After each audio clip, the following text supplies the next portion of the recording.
RC Underground Radio is your go-to podcast for everything RC. Do you guys realize how much it costs to be friends with this dude?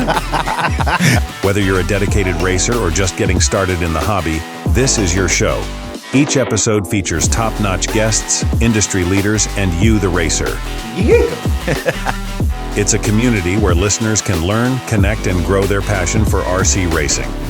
So, grab your transmitter, buckle up, and join us on RC Underground Radio. Say words. Here are your hosts, Dave Brinkman and TJ Greer. All right. Well, everybody, welcome to another Monday edition of RC Underground Radio. We're going to have a great show. Of course, the one, the only, TJ Greer in the house. Yeah. And we're starting off strong right out of the box. By the time you hear this, the race of the weekend is over. And I'm sure it was amazing. But we got the track owner, Tony Rogers from Kempton Raceway. Tony, again, thanks for hanging in here with us and doing some additional social media with us. Hey, not a problem at all, man. It's a pleasure, honor to do it. And, yeah, I hope we have a great race this weekend. It seems like it's going to be good weather, nice and cool. We've been prepping the track this evening, trying to get it ready a little bit, and we're going to race this weekend. It should be a good time. Cool. Like I said, by now this race is over, but people are going to see it all over the internet. They're going to see it on Live RC. They're going to say, okay, we heard a little bit about it, in the live. But we want to know more. I want to know if I'm going to make my plans to ever go there. So let's put it in reverse all the way to the beginning. We talked a little bit about this at Crown Jewel, but for anybody who missed that episode, we'll kind of refresh them. I always like to ask a guest, when did you wake up and say, hey, I'm gonna build an RC track? That's what I'm gonna do. Well, I come out one day and decided, hey, it's time to get the garden going. Literally, I bought this property next to my house that says it was a community garden before, and now I was going to put a garden in. And I was tilling with a regular old tiller, and at the end, I kind of hooked an oval on the end of it, turned her and said, hey, man, that looks pretty cool. I guess 2-story house, go up to top story, look around and say, hey, man, that's cool, but I got some more square footage back there. I can make this thing a little longer. So I went out, made it a little longer. And then I got to thinking, hey, Fairbury's not far away. Let's kind of emulate that a little bit. So we put a 132-foot run line in on this deal. Inside pipe line, actually, the inside of the pipe is 132 feet. We do run a wall on the inside. And on the outside of the track, obviously, but the inside, which is kind of different. Most people don't run a wall. We run a 2.5-inch stacked on top PVC pipe inside wall. And the reason why is because I heard too much about people cutting. And I witnessed it at the Crown Jewel. So, hey, you ain't cheating, you ain't trying, but guess what? As soon as he saw it, he put those discs out. Yep. And I understand it. He warned them. He said, yeah, keep doing it. I'm going to put the discs out. And he did. Yep. And I don't blame him, right. But I just solved that problem, right? So anyway, we get it built. My buddy BBQ down the street brings some heavy equipment in. Not heavy equipment, but bigger equipment in. And we start cutting. And he said, hey, man, if you're going to build this track, we're not flat tracking. We're banking it. So we threw about 20 degrees or so of banking in it. 12-foot runs, 20 foot in the center. So it's kind of a sharper turn than most. You can't really football this track. You have to get it straightened out, The 13.5 sprint in mod sprint a little bit can at times kind of football it, but most of the times they got to get it straight down the straightaways too. So yeah, they got to be hanging it out there. You know what I mean? So it's pretty good. So we started doing it. It was this will be our third season. So we're 3 years in, and it's growing a lot this year. Nice. I was always kind of looked at as a backyard, which I am, kind of a what we would call in the drag racing world an outlaw track. We kind of run what you brung, guys, just come out and have a good time. And now we're kind of narrowing it down to where we have more classes. We've always had MyLapse timing system. We've always had that. And we keep improving the track every year. I think with you saying like you're an outlaw track, I think with you going more towards narrowing down what you're going to run, I think will drive more out of town racers, because you're looking at the other tracks currently and seeing what they're running, and I can't really say what you're conforming, but you're trying to get in line with them. So somebody that comes from, let's say, Layton Speedway in Iowa can race what they're racing there because they've already set up for it. You know what I mean? I think that'll allow you to be a little bit more successful and probably draw more entries, because it's easier for me to say I'm going from track A to track B versus having to say I have to throw a new timing system in there, different transponder, motor ESC, yada, yada, yada. I think it'll help you a ton. Yeah, I agree with that. And I'm a big advocate for that. I'm a big advocate for track owners getting together. We talked about this at the Crown, getting together and making that rules package better, more together, where I can go travel. We can go to Layton. We can go down to the Oval Office in Central Illinois. We can go over to the Crown. We can, you know what I mean? We can go to BB Mods, which is really local to me, but you know what I mean? Try to get these track owners to help each other is huge. You know, Farmers City has a little racetrack, and they do a really good job, you know. And we all try to keep them close. That way we can do that. And after my first year, I grabbed their rules. I made a few adjustments, nothing major, and we put them in place, right? But the word's just getting out more and more and more that, you know, guys that maybe didn't think our track was that well before started coming out, and then this hobby really expands or really gets smaller by word of mouth. Sure. You know, well, that's what we try. That's what we try to help with. You know, we try to help with that and get the word out there. So you talk about that, Tony. Are the tracks talking? Some of the tracks that you mentioned that are around you. Are you guys having those conversations? I know you did one of the first key steps. You kind of took a night of racing that typically people won't race, but it sounds like your guys like the Friday night. I can't say that they are, but I can't say that they are really jumping on board with that, talking back and forth to make them rules the same, right? But I haven't set that as a definite mindset that I'm going to make that happen. And once I do, some tracks will get on board and some won't. I'm pretty forward guy. So, you know, if I really feel like that's where we need to be, then I'll really talk about it and chalk it up and try to get as many guys as we can to get on board with the same. Close. They don't have to be perfectly the same, right? But right. I don't want to go 30 minutes away and have to change motor and ESC. 100% agree. 100% agree. You know, I really go ahead. What do you think in your mind currently is something that you want to be able to run at your track or change for the other tracks that you think would be successful for everybody? You know how that goes. Everybody likes their own rules package, right? That's the problem. Here's my thing is, and we talked about it in the live earlier, we do a chip draw, right, for our A mains. We're going to do that every race next year, and here's why. I want to see racing. I want to see door-to-door action. I don't want a guy to get out in front and run, right? I want it door-to-door. Yep.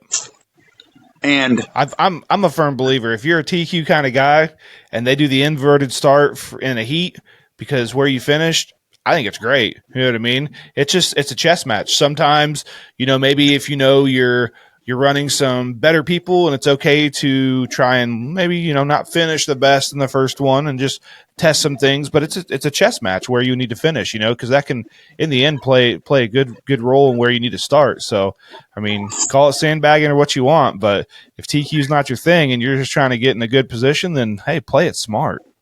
So that's why we chip draw. So a guy said, hey, why don't you just invert the field? We talked about this about 3 weeks ago, and I'm a spur of the moment cat. So 3 weeks ago, a guy comes to me, he says, we're watching a mini mod race, and I'm like, man, this is like paint drying. I'm out, and I'm running the system. I sit right here at this stand and run the system. And he says, man, he said, but why? Because they're not wrecking? I said, no, because he got out in front and he didn't even have to pass anybody. He just stayed out there, right? And the cars they're a spec class, so they're really close together, but he got out there and that's all it took. So then he goes, well, invert the field. I said, I'm a racer, I'm a drag racer, and we're dirty. Like, we don't care. We're going to win. So I look at inverted field. Here's what I'm going to do. I'm going to get my hot laps in. We do a 30-lap heat, 2 30 laps and a 50 main. I'm going to run 15 laps hard. I'm pulling my stuff because it broke. Oh, man, now I'm in the back of the field. Oh, we're going to invert. Oh, I'm back in the front. Mm-hmm. That's why we chip draw. It eliminates that. Now, here's my question. When you chip draw, do you know before you hit the stand? Yes. So okay. So I was going to say, is it chip draw before we get on the stand? Is it before we put our cars down? Is it before you post the mains? Like, before I post the mains. So when I post the mains, you'll be in the right order. Copy that. Yeah. I'm not. So what I do is I'll run all my heats when we get to the mains. Before we start running them, you'll know. So like this weekend, we'll probably have I run 6 slashes at a time. So we 5 and bump 1, and we'll have, say we got a D main, C, B. When you get to A, you'll know exactly where you're at. And the guy bumping up will know. Heck, the guy bumping up might be number 1 seed. He gets what's left in the bucket. Imagine that. You transfer from the B main, bump 1, and before you ever even bump, I got the pole. Think about that as a racer in the lower mains. Are you going to run harder? Are you going to try harder? Absolutely. Man, I'm going to be second to get a whole shot win. Absolutely. Yeah. So it is what it is. I don't know. I just like the randomness of it, and we're going to see what happens. Yeah, it adds another element of entertainment, right? Right. It adds another element of strategy. It adds all kinds of elements. I love it. We've done a similar thing at the Underground from time to time, and yeah, now that you bring it up, I'm like, man, since we kind of reset our system a little, like, yeah, we have not done that. Like, we need to bring that back. So yeah, it just makes it. That's cool. It just makes it another wrench, right? Something else that you have to think about, or you don't have to think about, but you're still there. You know what I mean? It's in the back of your mind. Okay, let me just run for TQ then, because I don't know where I'm going to get. So I'm going to run every heat as hard as I can. So that's why we do it. It's the only way to do it. And we're going to do a chip draw. I mean, it's just, you got to figure it out. Yeah. Yeah. That's super cool. I'm a big fan of. Go ahead. Oh, go ahead, T. Go ahead. I'm a big fan of Banana Ball. I've been listening to them. I know TJ's in on that deal. You know what I mean? So I'm in on big on Banana Ball, and I've been listening to all his books. And you talk about somebody that thinks outside of the box. I'm gonna use some of Jesse's ideas, and RC in Kempton will be different. Let's put it that way. If you've never had a chance to not take Banana Ball for what it is, listen to the actual story, the trials and tribulations they went through about accepting failure and taking failure as it's going to be okay because we're going to do it better. man, it's inspirational to hear him, because the things that he talks about, he's okay. He's willing to talk about what they failed at. Was it they ran out of food by like the 4th inning or the 3rd inning? Right. People were waiting an hour and a half to get food on the first game because they feed them for free. That was the lure moment. That was we're going to go against the grain, and they did all these things and failed miserably. Look at them now; they're out there selling out national stadiums, and I got a chance to go watch them last year. Oh, did you? Oh yeah, it was the first. Well, it was last year. Yeah, no, it was the year before when they did their very first national tour, world tour is what they called it. And I saw them in Indianapolis at Victory Lanes. At that time, I was coaching travel softball, and my assistant coach actually reached out to him and was like, "Hey, we want to reserve this many tickets." I think at first it was like 100 tickets, and he was like, "We got a hold of their director or whoever, and was like, we'll reserve you 100." We sold 100 tickets just in our softball organization in like 5 minutes. Yeah. Like, hey, we need 200 more. So before they even sold to anybody, we were able to get on a list to reserve like 350 tickets just for our organization by itself. So we paid, I'll just say it, $25. When the day of the game was, people were hawking tickets for $600 a piece, and they were making money on them for a $25 ticket. Yeah, and that $25 ticket is all inclusive. Yeah, it's first come first serve. So no matter where you sit in the stadium, the guy sitting nosebleed or the guy sitting right there by the dugout with their kid just pay $25, and I thought that was the coolest thing in the world. Yeah. They came to Franklin Field here, new field that's been built by us. Yeah, and that tickets sold out in less than 10 minutes. Like absolutely. And that was 2 nights. They were 2 nights, and it was done. So just like our fall brawl, guys, that's what we're talking about. I have no problem bringing in another idea from another sport, just like he did, where they weigh in. They weigh in all their players have a weigh in before. And so you got to weigh in. It doesn't mean anything. It's just a fun gimmick. So that's kind of how we're doing it. Our big races next year are going to be $20 to get in, 20, 15, 10, 10, 10, just like most people do for our Saturday races. But we're going to feed you probably. That's my goal next year, is to be able to feed everybody that's at the track on a big Saturday race. So I would be mad about it. Here's the question about that. Do they weigh in before or after you feed them? Well, we'll see how that works. I'm just asking for a friend, So, but yeah, guys, I want this stuff to grow, and like I say, if we can change some stuff around and make it different and make it more exciting when we were at Tony's, we enjoyed it. My son's standing here with me, helping me out with this technical stuff sometimes, And I said, "Hey, man, what did you think about the Crown?" And he's like, "Man, it was a good time." He said the racing was fast, it was fun. There's nowhere to sit. Yeah, to watch. Yeah. And I said, "Man, we did stand the whole time." And I don't blame Tony by any means, right? That's a huge race. There's a lot of people. He didn't have room to put that. But that's something I'm thinking about here, man. What do we do to help that? You know what I mean? Right. It's just little things like that. Yep. Yeah, benches. There you go. He's got the answer right there. So, that's what I'm talking about. Save me a bench. But that's just it. You know what I mean, guys? I think that's, like I've said before, the next driver, the next person to put a controller in their hands, the guy watching you. Yeah, absolutely. So I'm a believer in that. There's a million young eyes out there watching everything we do, how we handle ourselves, how we talk to people, how we treat people, how we respect people, and that's ideally what makes them want to get into it. If they see this guy's fast and he's good, or hey, this guy's good and he's hanging out with people and having a good time, I want to be that. I want to have that life, And it's cool, man. I don't care what anybody says. I'm an adult playing with toy cars for fun. Right. Yeah. What I like about the stands thing, especially where you are, people drive by. If they see some type of a grandstand or benches or something, they're going to say, "Oh, I think we can go watch that. Like, it's not a private thing, like, oh, they're kind of inviting us. Well, let's at least see.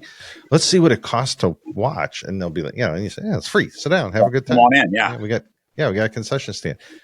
Yeah. Yes, you're looking for, you might be looking for, all guys are kind of our ages that are racers, right? But what about the parent that goes, man, I've really been looking for something for little Jimmy or my daughter to go do because I want them off the computer. I want them off their phone.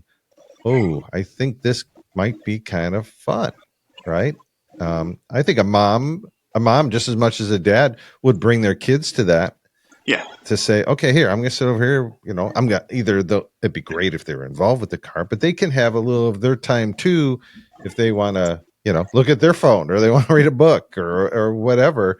But they know their kid is right in front of them and they're having a great time. I saw that, we saw that with Kevin's girlfriend. She loves to read, and she's like, this is great. She just sat there. She was reading a book, and when Kevin raced, she went and watched him race, and then she debriefed with him and talked about it. And then when he had to really get back into it again, she went back and read her book. She enjoyed her day. Yeah, I mean, she literally just came over, sat down in my pit, was reading a book, hanging out, and then would go back to Kevin's pit, and just back and forth, and that's the kind of friendship you would build up, you know what I mean? That's something you can build within this racing community where you can create new friends, you can create lifelong friendships, and, make a new racing buddy you can travel with, Yeah. Absolutely, for sure. Yeah, for sure. And, guys that have been out of the hobby forever, you know what I mean? Like, we've got a guy here. He came back after 20 years of being out of the business. So I don't know if you guys are familiar with the Monee racetrack here in northern Illinois. Mooney's had a great racetrack in Monee, Illinois, and it was good. This guy got out of it, and one of our good Kempton crew guys, he brought him back in, and he said, "Hey man, just come watch this race." Well, guess what? He's a staple here now. Purple Rain. That's it. That's him. So, and Bottom Feeder Butch brought him here. You know what I mean? And everybody, see, guys, that's how I am. I got a nickname for everybody. You know what I mean? You earn your nickname. Shoes, socks. Everybody's got a nickname here. So we just try to make it that way. And I feel like if the community, we try to accept everybody, with arms wide open. I try to go speak to every racer that comes in the door. Every racer that steps foot on the property, I try to go say, hey, man, if there's any questions or you got any problems, you got any ideas, let me know. I'll look at all of them. That's heart, buddy. That's heart. Yep. That's great. Another weird little thing real quick. I don't know what kind of time you guys got, but we're going to go next year. We're putting a comment box out. So we're going to put a comment box out. Everybody hates a comment box, right? Not me. I'm going to put a two-sided ticket up there. You're going to put your comment on one. You're going to take your other half. We're going to do a drawing for prizes if you put comments in, good or bad. Perfect. Just to get guys to give me feedback, because I want to know. Like, I'll make changes. The guy says, hey, there's a horrible bump in 3. Guess what I'm doing all week?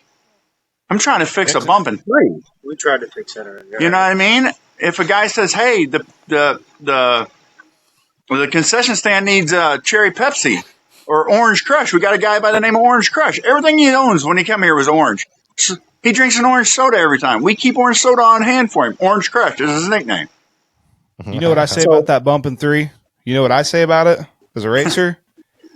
I'm going to figure out how to get around it. Yeah, well, and they do, but, as I told you guys at the Crown, man, that's my biggest fear is getting this thing behind me ready to rip, You'll never hear me complain. You'll never hear me complain because I'm telling you now, if it's an open tire, I'm bringing the gauntlet. I'm bringing the plethora. So you can see what I have, some of what I need to go to some of these tracks around Indiana.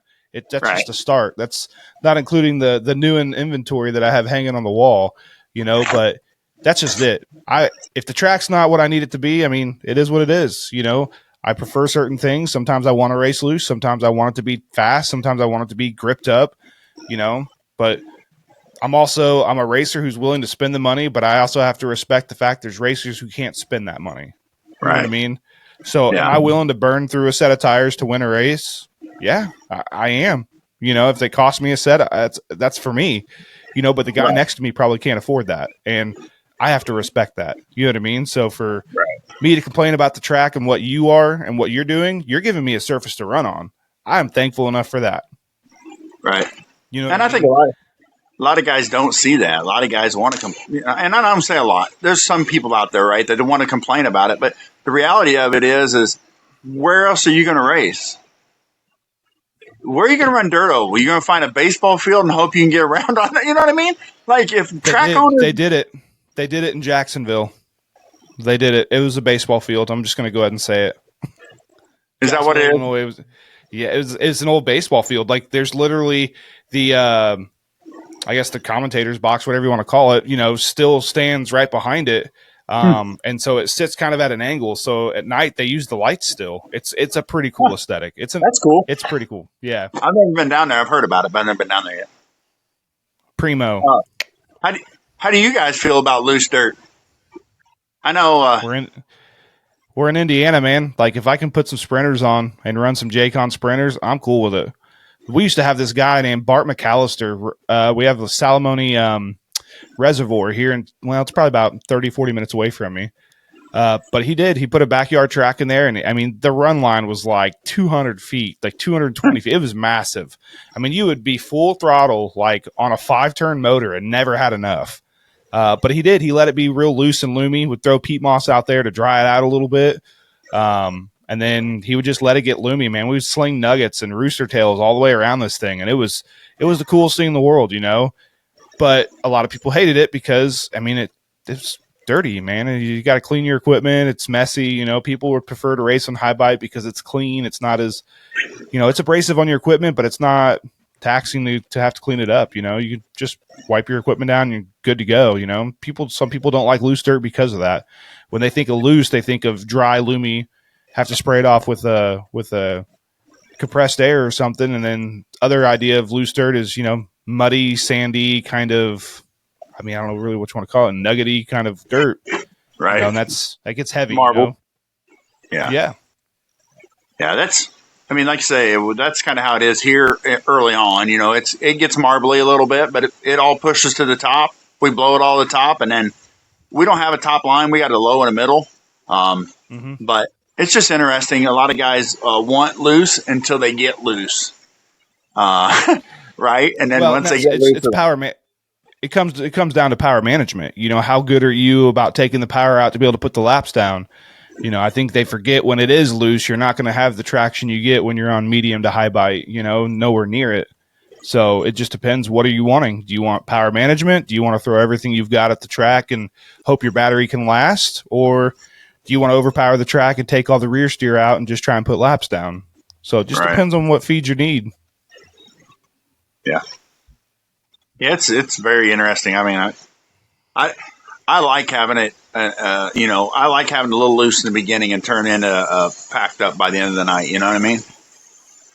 But we also have guys that come out a lot that don't even they don't want to touch their car all night. And you just can't do that. You know what I mean? The track's going to change. We're outdoors, guys. Just imagine what the sunlight does, and some of the younger and newer racers probably don't realize, what the sun has an effect on the track, even from turn to turn. There's more corners in a track than there are straightaways. So where we win races is in the corners. Yeah. Just like at Tony's track when you were there at Crown Jewel, midway through the day, getting that sun to set, the backside of the track, he wouldn't have to water 3 and 4 that much, but he'd have to really lay it down in 1 and 2. So the track was very, very different. But once the moisture was in it and he kept it in it like he did, once we got to mains, it was absolutely money. Yeah. Where it matters most, in my opinion. I'm watching your son in the background water the track. So, okay, you said you're a promoter. You got to figure out a way to put some kind of light on his hose that changes colors. So as he's he was just doing this big rooster tail. I'm like, ooh, like a blue rooster tail, and then it switches to red, then it switches to green. It'll be like an ice thing, something to amuse the people while he's watering the track. Yeah, he helps me a lot. He helps me. We talk about it. Hey, what do you want to do? Do you want to roll that in now? Do you want to not? You want to put a lawn tractor on it, or you want to put the smart car on it? You know, what do you think about this? What do you think about that? And again, he races here and there. I've got 3 boys. The oldest one's moved out and not doing it. The middle one, he races, and he's pretty good, but he's a big gamer, right? So Sure. that helps. This one behind me, he games, but not as much. But he's out helping with the track. So, you know, he'll be able to take over whenever I'm old and be able to run a track like this if he wants to, because he understands it, right? Where the other one will take over the racing side of it whenever he wants to, because I'm going to be too old to see the parts. So Yeah. I feel like it's amazing that people don't understand or don't see that when a young kid comes to a track. As I showed in the live feed, the mini mods are very durable. I'll hand a kid a mini mod all day long and say, "Hey, go bash it." I mean, get laps in, see what you think. Right. You know. Right. Hey, Tony, one quick question before we let you go. Where did your racing start? Like, when did you start in RC? Man, I when I built the track. Okay. So I had an old So Revo. I had an old E-Revo back in the day, a Snap-on edition. I'm a mechanic by trade, and I had an old E-Revo because Snap-on had a deal on it, and I bought enough stuff. I don't even want to talk about that. The wife might be watching. There wasn't no deal on it. There was no deal on that Snap-on Revo. You paid the price. So I had that, and I bashed that, and it was so boring. Like, I got tired of doing it. You know what I mean? So that's when I built the track. So I started messing around, but honestly, I don't drive enough. I do want to build a buggy street stock to run because I want to go to other tracks to support them, especially in the wintertime. I want to hit PTs. Mm-hmm. You know, I want to go to Go Fast. You know, I want to go to those tracks. I want to come up by you guys up there at Attitude, right? I want to go places, and I want to take the boys with me, right? And so those mini mods, I own about 7 of them, because that's our house car, right? I can put people in 3 of those if they come out, and we're down to only a few guys brought them that normally run them. I can put 3 people that have never gotten a car before, and I don't care. Here, have them. Here's controllers. Here's the cars. You're in heat number 3. Let's go. Right. Yeah. So I want to build cars that I can go to other tracks to race with now. You know what I mean? Sure. And that'll be. I will say that'll be tough with mini mods because there's not very many that are running 4-wheel drive. Right, and that's just it. That's why we're going to go to a 13.5. We run 13.5 just stock in our buggy street stocks. That's what most of these guys are running. So I think you're making a good choice trying to go there because there's a lot of tracks. Their staple cars are 13.5 street stock, and it's very big age gamut. You know, you've got the youth all the way up to the old guy, and in between. So it's always a good class. It's very competitive where we are around here as well. Yeah, that's what I think. So, but I don't race much at all. I mean, I'm busy with this, and I'm kind of like Tony, another Tony that kind of runs it all. You know what I mean? Like, I run all the timing. I do all that. I wet the track. I got a few of my Kempton crew guys that, hey man, you want to put some water on that, and they'll help me. But for the most part, I run it by myself, so I don't get much time to put laps in. But yeah, so and I want to get one last. Go ahead. Oops, no, you go ahead. Finish your thought, Tony. I want to get back into the 1RC stuff this winter a little bit too. I know you guys are hot on that, and we run it. They run it up at the Thunderdome in Morris, Illinois, not far from us. So a bunch of our Kempton crew guys run that in the off season. So great, huh? They might have to negotiate to get you the Foam Oval Nationals in April. What do you think? I mean, I don't know. I'm game for anything. I'd like to go. I mean, I'd at least like to watch it. Well, there's probably going to be a certain presenter of this podcast, Carpy's very own Derek Carpoletti, making his appearance out there. And I believe that I'm going to make my way out there as well because I don't run 1RC. But I've made a deal that I will run if it is Wild Thing wrapped. Yes. Nice. Yes. And hey, Tony, I don't, so it sounds like you have some 1RC cars then, right? All my guys that here have multiples. My Kempton crew guys, there's like 5 of them. I bet they got 25 cars between them. So, Nice. I mean, I Yeah. can get Nice. one. Oh, yeah. Bring them on. Let's run the dirt lights. Okay. Well, no. Oh, they come out with another car. Let's buy that one. Oh, let's buy that one. Because they're so reasonable, man. That's such a great, reasonable car to be able to get around on. I have some aspirations to do some stuff as a promoter for that also, as in a portable 1RC track. Mm-hmm. Kind of like they run out east where it's all in wood. But I don't know that that'll happen. We'll see. Thank you so much for joining us. Thanks, guys. I appreciate everything you guys do for the hobby. Appreciate you, buddy. Thank you. Thank you. Folks, are you looking to gain a 10th on the racetrack or maybe get a few ladies like Taylor Swift in your pit stall? Well, I'm sorry to say that Carpies can't work miracles in those departments. But here's the good news. The folks at Carpies can definitely help you become the ultimate toy car nerd, just like me. How, you ask? Well, with their custom wraps and killer collection of official RC branded merch. So while they can't promise to shave a 10th off your lap time, they can save you 10% on your next order with promo code RCU10 upon checkout at carpies.com, CARPYS.com. Wrapping winners since 2013. Papa Willie's Traction Tonic has been curing poor traction since 2016. The name says it all. If you're not popping wheelies, it's not Papa Willie's.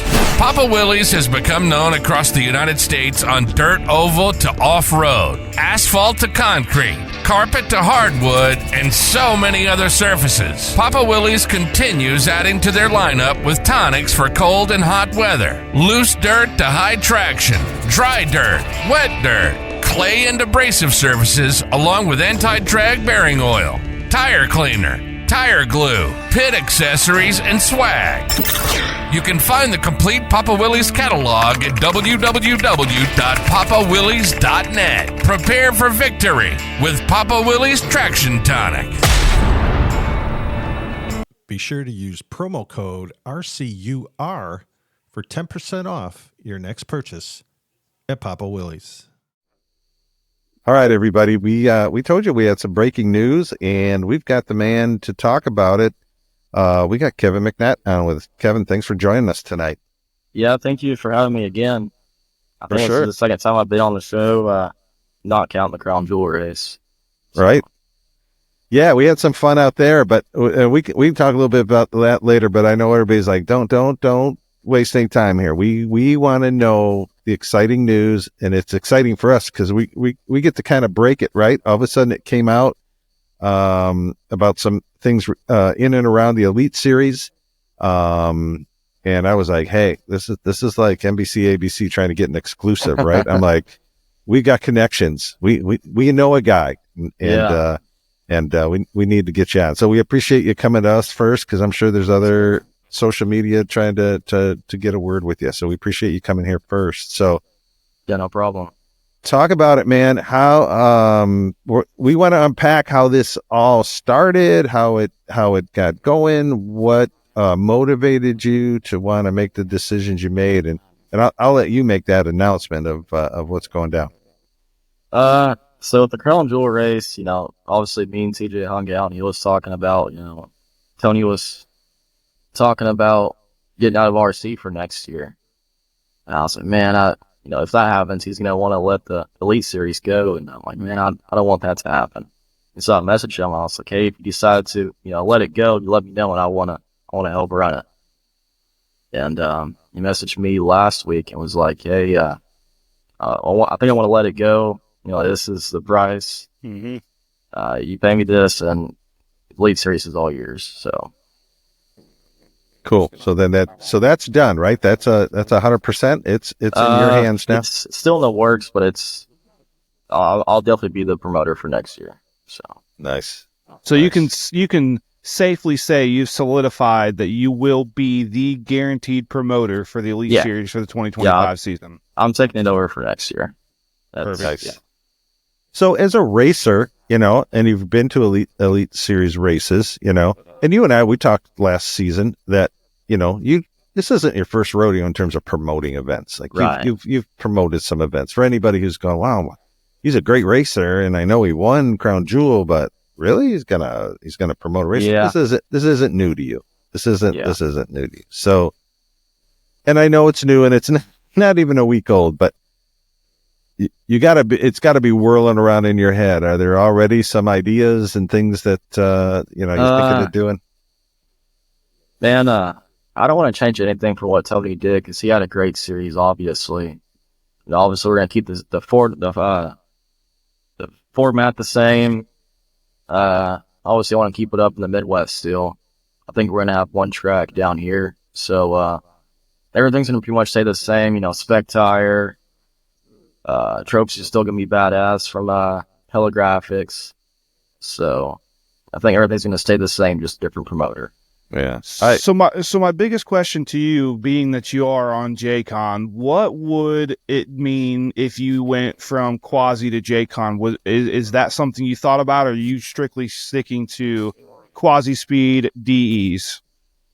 I've definitely thought about the sprinters because I can obviously get my stuff through J Concepts. Mm-hmm. The biggest thing with the Quasi Speed tires is there's no other compound, and you got two different tread heights. You got the low pin and you got full tread. And pretty much, I've talked to some guys, they pretty much work everywhere up there. So I'm like, you know what, this is probably the best spec tire there is, obviously, for this series. So I think that the Quasi Speed for the buggy-based classes and DE for the SC mods be a good option. I think that goes right back to what you're saying. You're not wanting to change this brand for what it is. You're literally wanting to carry on what Tony has built and what the Elite Series is. So, and talking to some racers, I think, and I'm here to air the dirty laundry. I'm just going to go ahead and say it. I think there's fear of what changes will be made and how different it's going to create, and this is your prime opportunity, your real estate to put it out there for them to know, what is your vision with the Elite Series moving forward? Really just, obviously Tony's always had good car counts. That's always been the biggest race as opposed to like Chili Bowl and stuff. So that's still going to be the mindset. Nothing's going to change, behind the scenes. Nothing like format wise going to change. We're still going to have, pretty big events.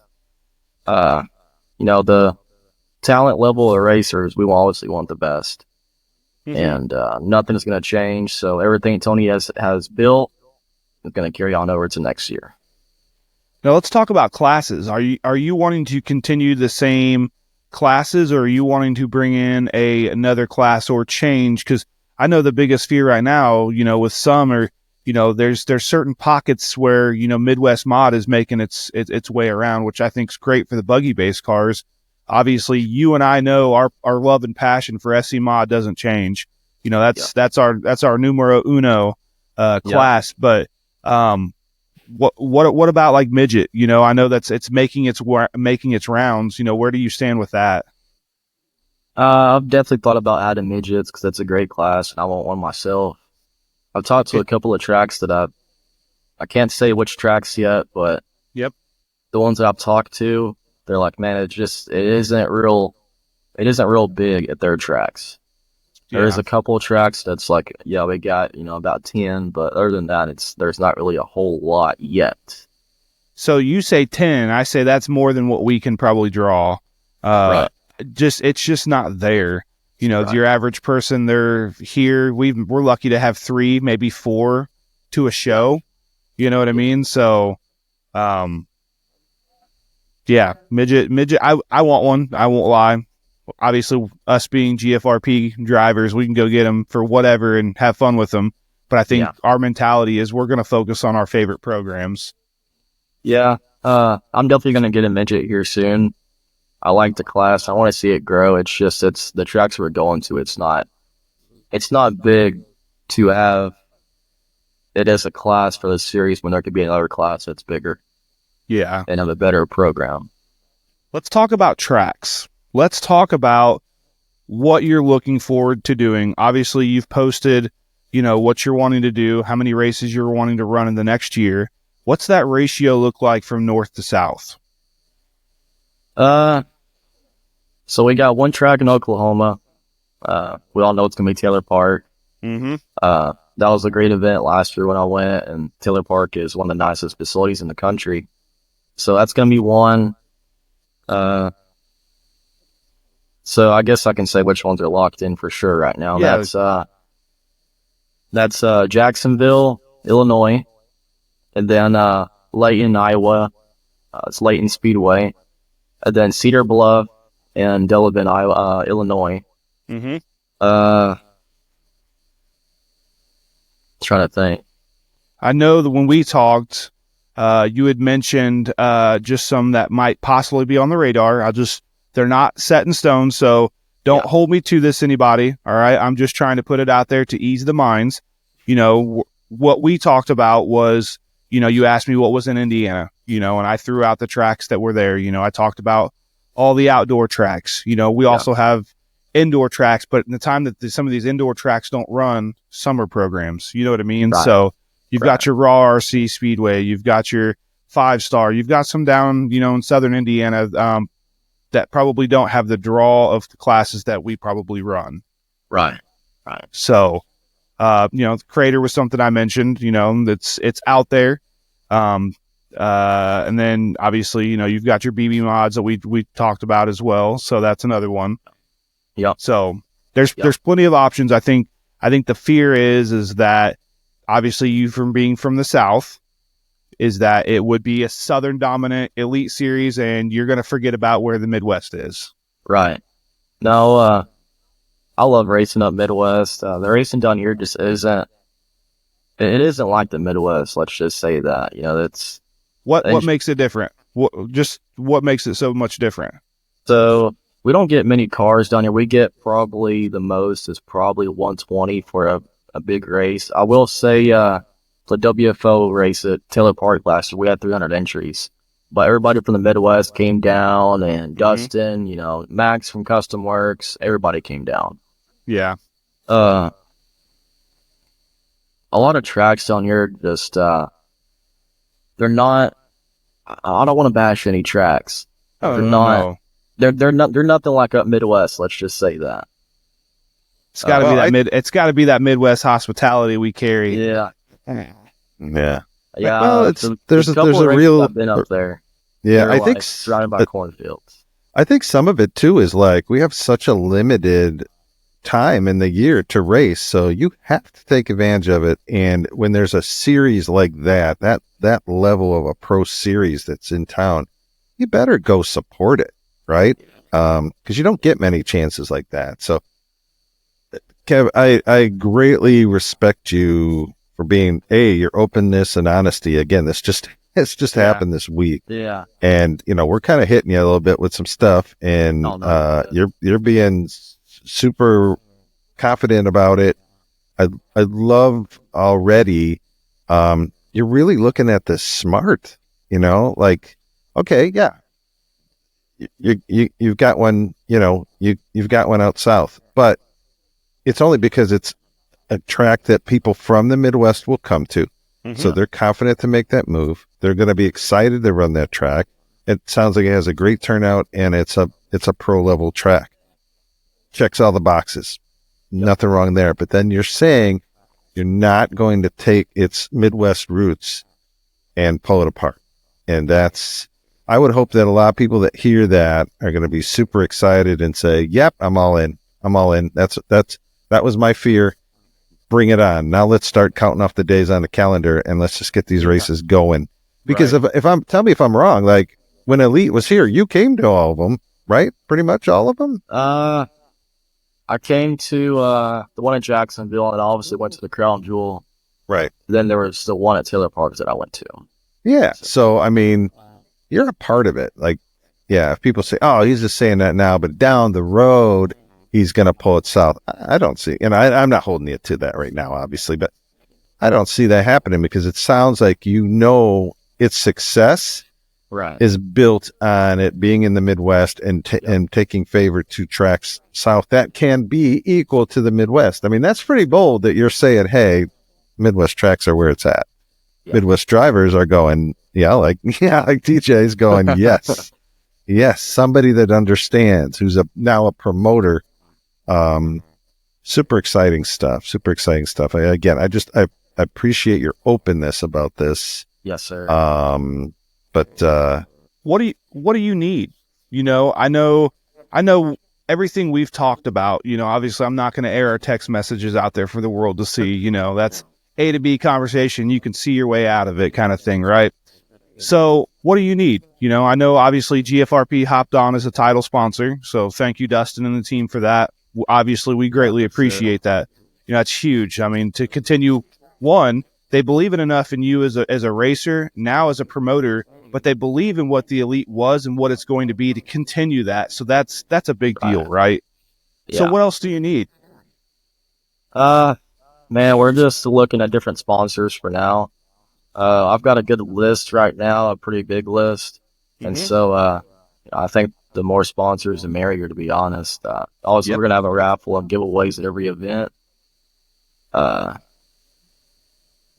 think really the only thing now is we're looking for, a sponsor to kind of help out with trophies, because the trophies are pretty dang expensive, especially when they're badass. So. Right. Let me see what I can do. Let me see what I can help out with. Yeah, and I can say too, for the show, when you start to put out a marketing doc of what you're looking for marketing partners, please make sure you send that my way too. We want to find a lane. We want to be involved. Yeah. Definitely want to be involved. So heck yeah, we'll definitely have you come on with us. Sweet. We definitely need to have you at a couple of races also. Love it. Love to bring the road show. If we can do elite road shows, love it. Yeah. Hey, I even said if we were to do the road show and I was to go, I would focus on one class. I would devote just one. So you know what that's going to be. Yeah. And I would not be adverse to jumping in the car and coming to Oklahoma. So let's see what happens there. That track sounds phenomenal. It's definitely it's a nice place. Everybody there is super nice, and they take care of the track. So it's awesome. Beautiful. Anything else, guys? I know we don't want to let everything out because we know how this works, right? You got to let a little along the way so everybody stays involved. This is, I believe, is going to be the story of the winter. Like everybody's going to be looking forward to updates. Hopefully we'll have you on some more when some things drop, and we'll be like, okay, wait a minute, we got to get Kevin. We got to unpack this. We got to get Kevin on, right? So yeah, it's a pretty good secret. We've been talking about it for a while, and I hadn't said a word to anybody. Nobody even knew. So when it was posted, I was like, yeah, that's the thing. So, no, man, I'm excited for you. I think it'll be good for you. Obviously, I think there's reservations out there in the racing world, and you just got to come out there and do your thing, man. You got to prove them wrong, and prove them right. Cause there's obviously you've got big advocates in your corner that are going to support you. And I think it's massive, man. And now you just got to come out and put on a hell of a show. You got to show them exactly what you're looking forward to doing. And obviously us getting you on the show was to air that out. I want them to understand that, there's things you want to do that's going to make it better. There's things you're probably going to fail at, and it's okay. You know what I mean? Yeah. Treat it like softball. When I coach these girls, I told them you're in a majority failure sport. You're going to fail more than you will succeed, and you as a player have to accept that. And it's okay. It's okay to fail and grow and learn. But here's the other side of that. The caveat is, what if Kevin McNatt didn't purchase this? Where's elite? You know what I mean? So let's err on the side of gratefulness, because I don't know of anybody else who has been or willing or going to step up and do what you're doing. So for those who aren't doing that, shame on you. I don't know if you guys made the offer to do it. That was definitely my fear is, what if somebody takes over this series and not necessarily the best at it? And I'm not saying I am at all, but what if they, change stuff and, change stuff for the wrong reasons, and it just isn't as big as it was. And that was my fear, or even worse, just not having an Elite Series at all. So I definitely want to keep everything the same that Tony had because it was nice. And it's going to continue to be a pretty big event. Well, I hope the world's listening and understands, and they're listening with both ears, and not their mind, but they're listening with their heart, and they understand that it takes a lot of passion, a lot of passion and true believing in yourself and your program that you're running to do something like this, and there has been a ton of success with the Elite Series, and there has been some failures, but with that, there's always growth, and I think you're a person that's going to want to grow. You're going to challenge yourself. You're going to challenge the Elite Series to be bigger and better than what it was, and nothing against Tony. Tony knows I'm in his corner, all day long. I'm in Tony's corner, and I hope he's listening to this, and I appreciate everything Tony did for the Elite Series and for Crown Jewel and everything, because heavy is the head that wears the crown, and he wore it, for sure. Best of luck to you, man. You need something for me, I'm a phone call, I'm a text away, FaceTime. By the way, if you guys didn't know, we're matching, and it wasn't planned that way, just so you know. Yeah. Thank you for taking over the Elite Series, just to continue the legacy, continue to make it a fantastic, fantastic series. I know people are going to listen to this, and they're going to be a little more relaxed. They'll be able to take a breath. Everybody take a breath. Take a breath. Come back to earth. The Elite is going to remain elite. It's going to be the awesome series it always has been. It's in great hands. And and just thank you for doing it, Kevin, because this is a big undertaking, right? I mean, it's different than going and being a racer when you're a promoter, but you're going to do a great job. And we just wish you all the luck. Thank you. And that's one of the things I'm trying to get my mind to wrap around is because I've always went to these races, as a racer, and now I'm going to be there racing and a promoter, so it's going to be different, but I think it's going to be fun. For sure. All right, we're going to cut you loose. We know you got some things you got to do already, race related. You got things on your plate already, so you go take care of that. Again, we appreciate you so much for jumping on with us. Yes, sir. Anytime. Thanks, Kevin. Have a good one, buddy. Right. Well, TJ, man, this is only second show out of the box, and it was stunning. Like we're bringing the hot heat, man. We ain't playing. Like and it's just cool that we can have somebody like Kevin who will come on, and even though this thing is like fresh out of the oven and not even glazed yet, right? He gave us some intel. I'm telling you, I was here to air out the nitty gritty for the RC world, and we were going to get to the bottom of it. Kevin was willing. I appreciate his openness. I appreciate his vision of what he wants from this. But that's the game, man. That's what we're going to do in this RCU radio. We are going to bring you the hot heat. For sure. I loved his full transparency. And if I'm a racer, I'll say, you know what? I'm going to get behind that guy because he proved to me that he's got nothing to hide. He's a man of his word. We know Kevin. He's a man of his word. If he's saying it's coming to the Midwest, he's going to leave it here. He's going to do that. And he was open and honest and said, hey, I got a great track in Oklahoma. I'm not going to hold it against them to have a race there. Oh, and by the way, Midwest guys had no problem going there before. They shouldn't now. Duly note that to the Midwest racers, that's a guy coming from Texas telling you that. That means a lot to me. Yeah. And think of it. Think of his commitment. If he flies, that's expensive. More than likely, he's going to drive. The driving commitment, I don't even know. What is that? 12 hours, 13 hours? It's 11-hour drive to my house, just all right. From house to house, just so you know. And he's made a commitment to say, oh, yeah, it's worth it to the series that I drive and, or I commute to the Midwest. That in alone is impressive. And if you don't get behind a guy like that and you don't support the Elite Series for whatever reason, shame on you. Just shame on you. People should be coming out of the woodwork. Guys that have never run the Elite Series, hopefully this is the first time they might be even hearing about it. I hadn't really heard about it until before Crown Jewel. Mm-hmm.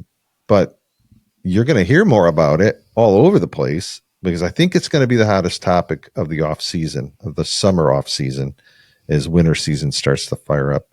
Yeah. I know myself, I'm going to be watching every day online to see what's the latest, what's the greatest going on. With you behind it and Kevin behind it and some of the sponsors that I know will come to the forefront on it, it's going to be the hot ticket. It always has been. It's going to stay right there, and it's going to get hotter than ever. And you as a racer, let's talk about that. You as a racer, what does this mean to you? Well, listen, first and foremost, the first thing I'm going to say is, one, the Elite Series is not dead. So I'm thankful for it. Before I would turn around and complain about anything, I think I would think about the opportunity. Did I make that choice to do that?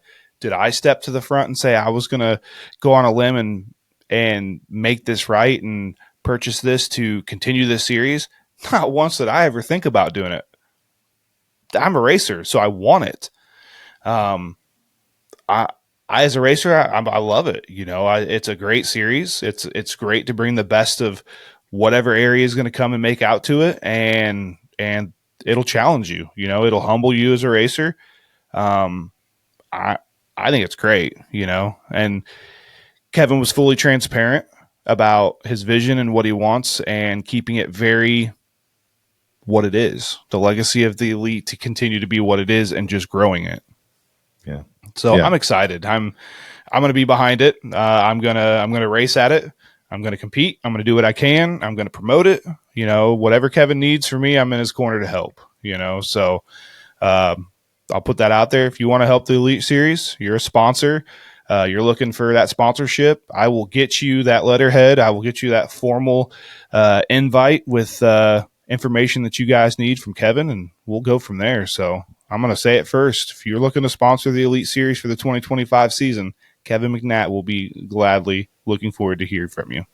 Well, with that, buddy, I mean, what do we add to this? Like, we got to end this thing while it's hot, right? Stamp it, put it in the mail, ship it. Woo, crazy. So much fun. We had two great guests. It's so much to unpack as the season goes on. We got some great guests coming up in the next couple weeks. We're going to continue to do our open shows. We're going to keep campaigning and get that crazy Ryan Ratzlaff on here at some point. He can run, but he can't hide. So I'm working on him. But a lot of fun things. Going to be a fun season. Our march to 100 episodes. Like we said, and I just got this thing where I want to get one of them crazy plaques. I want it sitting back here. We need to get there. Pretty neat. That'd be pretty neat. And I got to thank people because we just started talking about this last week, and it's climbing, folks. It's climbing. So keep doing it. Keep liking. Keep sharing. Keep subscribing. Subscribing is the big thing. So I'm kind of old. TJ's young, so he's more into this how the social media part works to get to this plaque. I just want it. So help us out. Us out, and do what you can do. Again, thanks everybody for joining us. TJ, you're the man. You make this so much fun. So glad you've joined us. Everybody, thanks for joining us. We'll see you again next week. Enjoy the show. Thank you for listening to the RC Underground Radio Podcast. Be sure to like, subscribe, and tell your fellow racers about the show. Tune in again next week for more RC content.